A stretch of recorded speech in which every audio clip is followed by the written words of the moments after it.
President-elect Donald Trump has been busy nominating some of his cabinet picks. His selections make it clear that he plans a radical shakeup of government.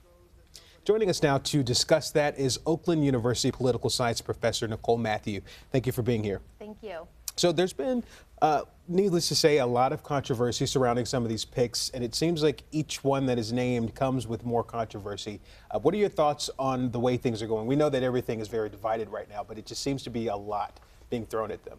Yeah, he certainly seems to be pushing the envelope with some of these nominees, and some of them might face a tough battle for confirmation in the Senate, but that might cause less scrutiny on others that could kind of slip under the radar.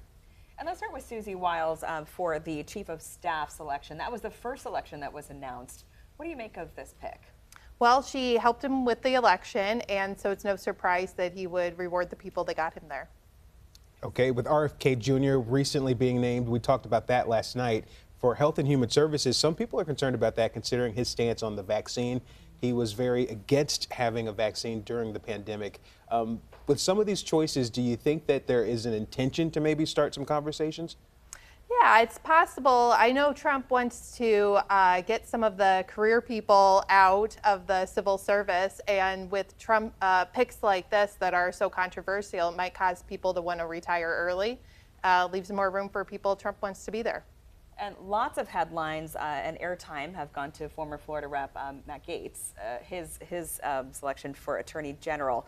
It's even received pushback within the Republican Party. So talk about that.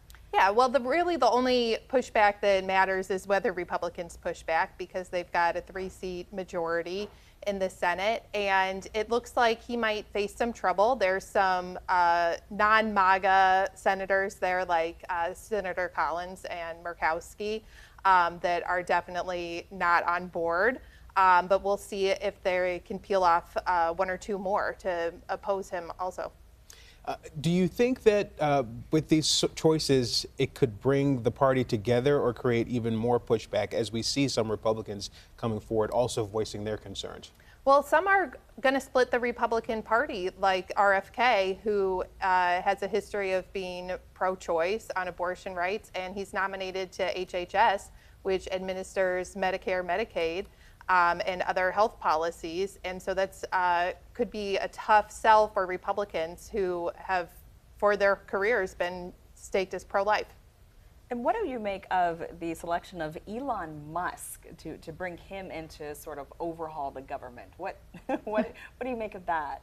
Well, that's I'm not sure who got the short end of the stick there. It looks like he's not actually going to be in the government. This is a department that's going to be outside the government, and it's not even clear if he's getting paid, but he's certainly going to be able to have a box to stand on to present some of his ideas about how to cut government, and it seems that he currently has Trump's ear. And we also know that we have Fox News host Pete Hegseth as defense secretary. A lot of people shocked by that one, but he does have a background beyond broadcasting. Any thoughts there, and just with some of these choices, the fact that there is a bit of a shock value or shock factor there?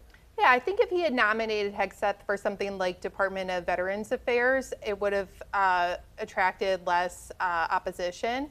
But the Department of Defense is a huge bureaucratic agency, and although he's served as a soldier, he doesn't have that much experience with managing a big agency.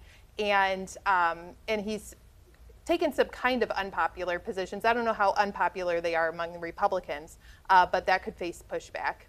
And just in general, this all seems very quick, doesn't it? Is it typical following days after the election to start announcing picks for your administration? It's certainly a lot faster than in 2016. The picks came out a lot slowly, so that suggests that they were thinking about it well before the election. Okay, we've got Marco Rubio also being named as one of Trump's picks. Any thoughts there? And also, can you just walk us through the process of how people get selected for these coveted positions? Yeah, Marco Rubio is probably the most conventional pick of any that he's announced so far. A sitting senator and fairly mainstream Republican positions on foreign policy. It's kind of a surprise that Trump picked him just because he's so mainstream.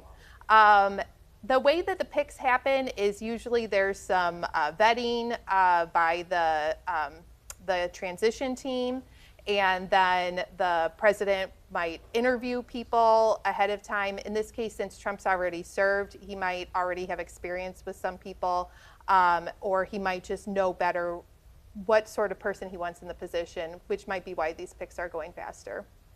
All right. Well, Nicole Mathew with Oakland University, thank you so much for joining us tonight.